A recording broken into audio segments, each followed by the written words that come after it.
Salut tout le monde, très urgent. À tous mes frères et sœurs du Burkina Faso, du Niger et du Mali.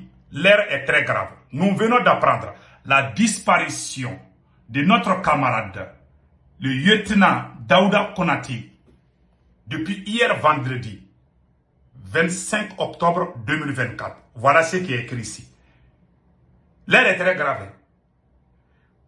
Commandant Daouda Konati, selon les informations, nous venons d'apprendre avec l'inquiétude que notre frère et ami Daouda Konati, le secrétaire général des sections syndicalistes des surveillants de prison au Mali, est sans nouvelles et injoignable.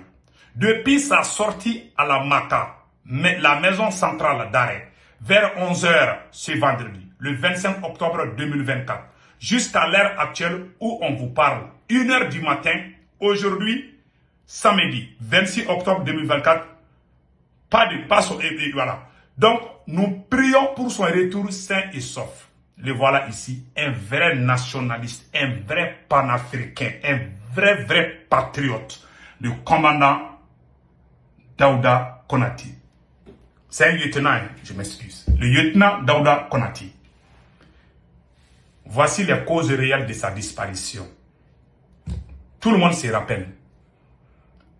Actuellement au Mali, le pouvoir d'Assimi Goïta est en train de travailler avec les gens qui sont contre l'AIS, les gens qui sont contre la révolution.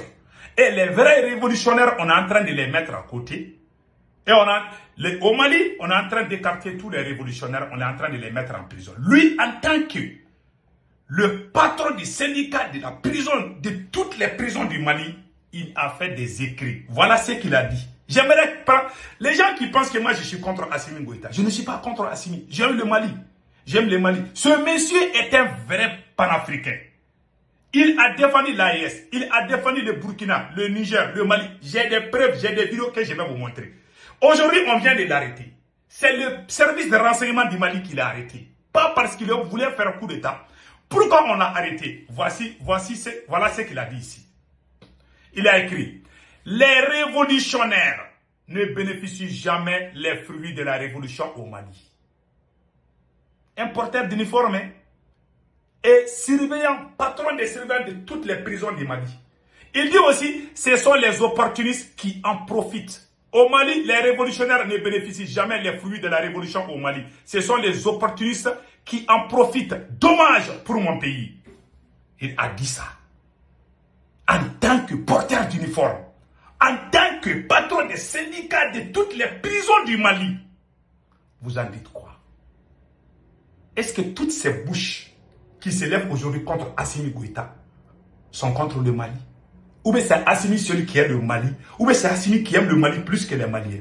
La vérité est que Assimi a déjà enlevé le boubou de la révolution. Celui qui vient d'être arrêté, partout il est soutenu au Mali. Il est aimé par tous les Maliens. Je vous dis, ce monsieur n'est pas n'importe qui. Aujourd'hui, le service de renseignement du Mali vient de l'arrêter. Le lieutenant Daouda Konati, qui a critiqué la France, même quand le président qui a amené la France là, Ibeka était là, il sortait pour critiquer la France, il a risqué. Aujourd'hui, on vient de l'arrêter. Parce qu'il dit qu'au Mali, on est en train de voler la révolution. On est en train de tromper tout le peuple. On paye les activistes vidéomans pour mentir, pour dire que l'or du Mali appartient au Mali. On a fait ceci pour brouiller les pistes, amener les opportunistes. Voilà ce qui se passe au Mali. Ceux qui ont fait la révolution, on est en train de les mettre en prison. Et lui, il n'est pas d'accord. Il a même écrit ça. Le voilà ici. Quand il a dit ça, on l'a arrêté. Pourquoi il a dit ça? Il y a 2 semaines de cela, il y a une fille qui a dit devant le public que son père travaille dans l'armée française. Voilà la fille qui a insulté tous les Maliens.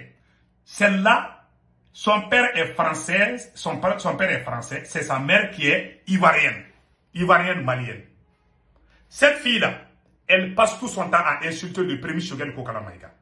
Elle a défendu la France. Aujourd'hui, Assimi Goïta a fait sortir un décret pour comment on appelle là, pour qu'elle représente toute la jeunesse malienne. C'est elle qui donne travail à la jeunesse au niveau des administrations, de toutes les administrations du Mali. C'est Assimi qui a signé. Et elle avait organisé même des marches pour soutenir la CEDEAO de venir bombarder le Mali. Et comment un président peut travailler avec une personne comme ça? Et vous voulez que les gens applaudissent? Voilà la fille. Pendant cette période, le lieutenant Daouda Konaté a fait une publication. Il y a un grondement même au sein de l'armée du Mali. Voilà ce monsieur, un patriote. Et le même Assimi Goïta a dit devant les Nations Unies que le Mali a les preuves contre les terroristes. Que le Mali a les preuves que c'est la France qui est derrière les terroristes. Au niveau des Nations Unies. Au niveau de la même Nations Unies, le même Mali est venu dire à travers colonel Ablaye Maïga que le Mali va négocier avec les terroristes. Tu dis que c'est la France qui est derrière les terroristes. Et après, tu viens dire que toi, tu vas négocier avec les terroristes.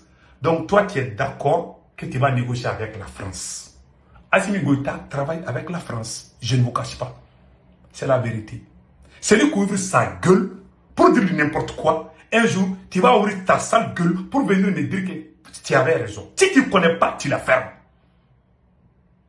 Je ne parle pas pour que quelqu'un me croie. Parce qu'il y a des gens qui ont les cerveaux torréfiés. Dieu nous a donné la tête pour travailler. Dieu ne nous a pas donné la tête pour suivre comme des moutons des gens. Je ne suis pas un suiviste. Je parle. Aujourd'hui, je suis là. Demain, je peux ne pas être là. Je pense à la mort. Aujourd'hui, ce monsieur nous a quittés. Tout le monde parle bien de lui. Ama Amadou. Parce qu'il a fait du bien au Niger. Je vais être comme ça. Je vais être comme les Thomas Sankara. Je vais être comme les Soudjata. Je vais être comme les Tenissou. Comment on appelle là. Donc, je vais être comme tous ces gens-là. Toutes ces grandes personnalités. Parce qu'ils ont fait du bien. Pourquoi je défends ces surveillants et ce monsieur, ce lieutenant, Daouda Konaté? Pourquoi je le défends? Pourquoi beaucoup de Maliens le défendent aujourd'hui? Le monsieur, il a aimé. Assimi est en train de détruire la révolution malienne. Voilà ce qu'il a dit. Il a dit, c'est la vérité. Même le premier ministre Kokala Maïga a dit qu'il y a des ennemis au Mali même qui veulent détruire l'AES. Le premier ministre du Mali a dit, il n'a pas caché. On est en train de mentir à tout le monde. On ne va pas continuer à mentir. Les autorités nigériennes et burkinabées savent la réalité. Mais il y a des individus qui ne savent pas la réalité. Et par respect, ne vont pas dire où. Et ils savent que le président Assimi Goïta a changé de boubou. Il ne travaille qu'avec des pions. Il y a même un politicien malien connu qui a rencontré Macron la semaine passée. Et très proche du pouvoir du Mali. Je vais parler de ça dans peu de temps. Donc maintenant, voilà en grosso modo, on a dit ça. Pourquoi je soutiens ce monsieur? Écoutons ce que ce monsieur a dit ici.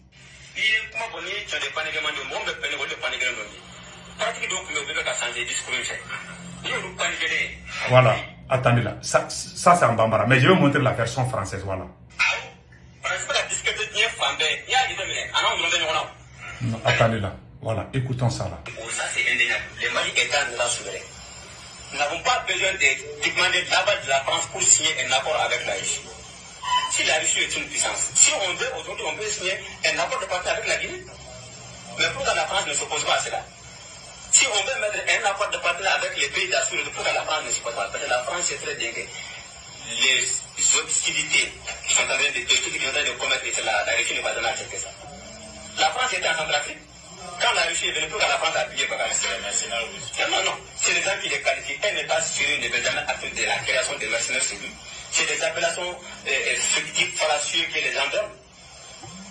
La Russie, un État sérieux comme la Russie, ne peut pas accepter qu'on crée un système de mercenaires dans son pays. Donc vous voulez dire que Wagner, c'est une société privée. Voilà. Tout comme les sociétés de carnage qui sont chez nous ici. Mais voilà. Ils ne seulement avec qui pour de l'argent. Non, mais même tout ce qu'on fait, tout ce que nous on fait ici, on le fait pour de l'argent. On crée une société pour avoir de l'argent. C'est pas simplement créer une société à but de créer, non. Quand on crée son entreprise, c'est pour faire de la rentabilité. Ce n'est pas pour maquiller simplement un environnement. Mais peut-être qu'une société militaire privée est différente d'une société financière. Dans les pays développés, il y a aujourd'hui des prisons privées. Il y a des forces de sécurité privée. C'est-à-dire, on a tendance, c'est-à-dire les gens font la confusion, qu'est-ce qu'est une force de sécurité, une force de sécurité.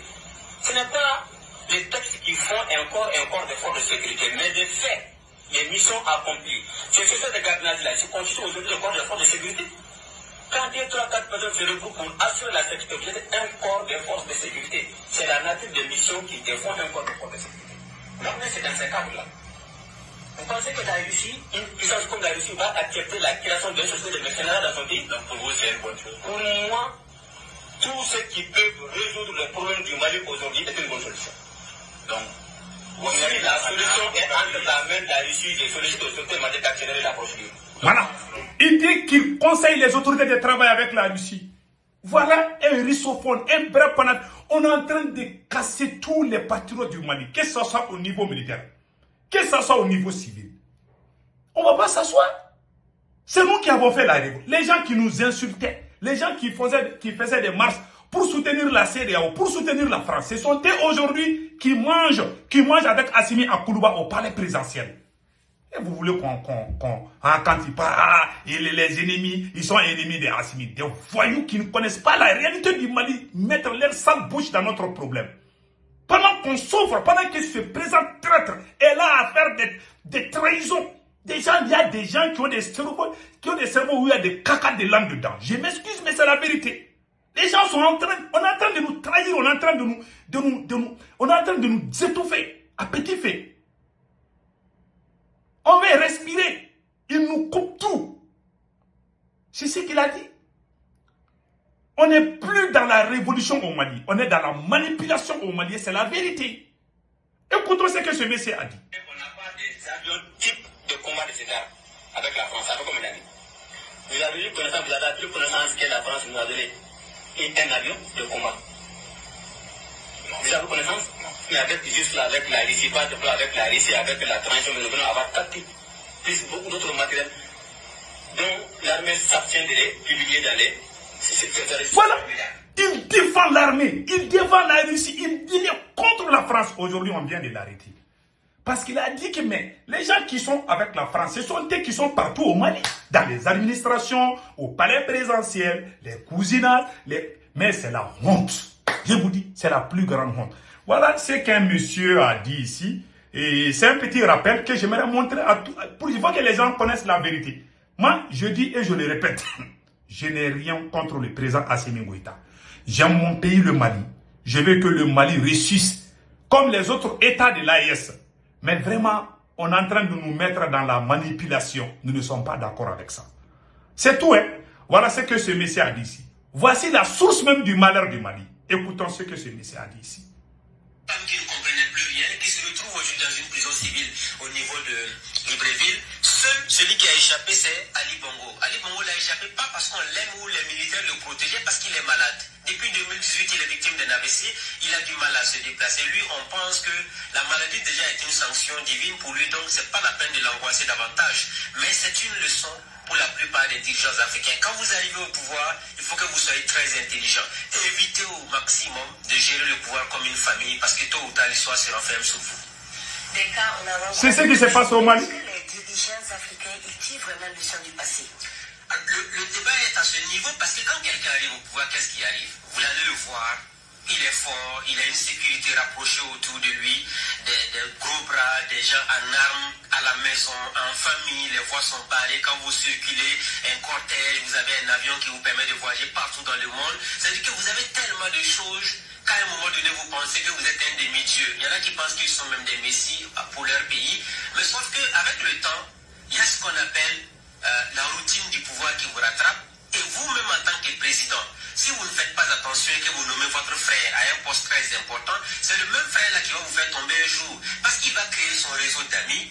Après, ils vont s'enrichir entre eux. Ils vont se donner de l'argent à travers des marchés publics. Et c'est ce même frère là qui va devenir le poison du pouvoir, ou le fils qui va devenir le poison du pouvoir de la même famille. Parce que l'histoire a démontré que qu'est-ce qui se passe? Le gars, il nomme un frère, un cousin, un beau-frère ou une belle-sœur, qui peu importe. Mais après, avec le temps, les gens sont immensement riches. Et quand ils ont l'argent pour faire ce qu'ils veulent, ils pensent que tout leur est permis. On ne peut absolument rien les faire. Mais sauf que dans l'histoire des nations, la plupart du temps, quand la famille s'accroche au pouvoir, c'est la catastrophe. Et ça crée des inimitiés un peu partout parce que chacun va créer ses amis, ses connaissances.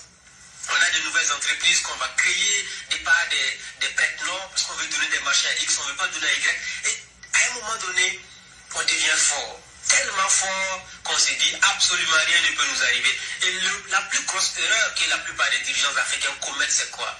C'est l'argent. On se dit, on est riche. Quand on est riche, on peut acheter qui on veut. On peut avoir des gens qui seront là pour crier nos noms partout. Il y a des gens qui seront là pour dire qu'ils vont nous protéger. Il y a des gens qui seront là qui vont chanter au quotidien que sans moi je ne suis, le pays va disparaître. Sauf qu'aucun président ne doit comprendre cela comme un bon message. C'est ceux qui vous aiment qui vous disent attention à la gestion familiale du pouvoir, attention au copinage, attention au népotisme, parce que ça vous rattrape tôt ou tard. Et il y en a même qui vont dire si le président là, si lui là, il disparaît, le pays va disparaître. Sauf qu'aucun président n'est mort et puis le pays a disparu de la carte avec le président. L'histoire des nations enseigne. C'est pourquoi nous disons très souvent aux différents chefs d'État africains, quand vous rentrez dans un palais, que ce soit un palais présidentiel, que vous soyez premier ministre ou ministre, vous ne devez jamais oublier de faire un récapitulatif de ceux-là qui vous ont dévancé à ces postes de responsabilité. Dans toutes les nations, il y a eu des présidents qui se sont succédés. Le fauteuil présidentiel que vous occupez, sachez que quelqu'un va l'occuper à votre place. Tôt ou tard, vous aurez fait 1 an, 2 ans, 3 ans, 10 mois, ou 1 an, ou 10 ans, ou 20 ans, ou 25 ans, ou 30 ans, vous allez finir par tomber. Et plus vous direz au pouvoir, avec la gestion familiale, plus vous créez autant d'ennemis autour de votre famille. Parce que le jour que vous tombez net, ça devient la catastrophe à tous les niveaux. Donc ça doit être une leçon pour les palais africains. Quand on arrive au pouvoir et qu'on sent que les gens vous applaudissent et vous soutiennent, faites beaucoup attention.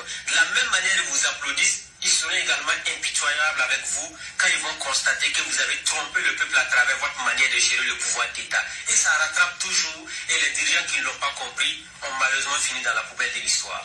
Donc on dira éviter le népotisme, séparer la famille du pouvoir pour ne pas tomber dans le même cas que la famille de Ali Bongo. Bien entendu, ça veut dire que celui qui veut mettre sa famille dans les affaires, qu'il crée son entreprise privée. Si vous créez votre entreprise privée, ramassez votre famille, les cousins, les familles alliées, ramassez toute votre famille, allez mettre dans votre entreprise, c'est votre problème. Ça n'intéresse personne. Parce que là, c'est une entreprise individuelle. Mais prendre le pouvoir d'État pour en faire une affaire de famille, généralement, ça ne marche pas du tout. Ça, tout le monde doit le comprendre. Même le nouveau qui vient d'arriver au Gabon, le général Olengi, s'il s'amuse aussi à faire comme ce que la famille Bongo a eu à faire de par le passé, l'histoire va se renfermer sur lui de la même manière. Donc nous pensons que chaque fois, il y a des cas similaires qui se produisent. Mais ça n'enseigne pas assez les dirigeants africains. En fait, on a l'impression que quand on arrive au pouvoir, on devient amnésique, on oublie tout, on pense qu'on est fort, indispensable, alors que les hommes indispensables peuplent les cimetières. Ce n'est pas non plus exceptionnel en matière de présidents. Depuis 1960 à aujourd'hui, tous les pays africains ont connu divers présidents. Il y en a qui étaient des demi-dieux. Il y en a qu'on ne peut même pas regarder comme on disait le roi soleil. Parce que quand tu le fixes droit dans les yeux, c'est à peine si sa garde rapprochée ne va pas te fusiller en plein jour. Mais ils sont aujourd'hui. Comme l'a dit une fois Laurent Bado dans l'émission Le Grand Déballage, tous finissent par les vers de terre. Ah, parce qu'ils voulaient le protéger. Par contre, la famille de Sankara vous dira en témoignage, nous avons les plus souffert quand il était président, parce que lui, il n'a jamais été là pour protéger sa famille, il était pour l'ensemble des citoyens. Raison pour laquelle il est entré dans l'histoire. Donc, quand on veut être Sankara et on fait du contre Sankara, l'histoire se renferme sur vous également de la même manière. Ça, c'est clair. Ça, c'est clair. Passez excellent week-end. Soutien total à notre camarade, le lieutenant Daouda Konate. Passez excellent week-end.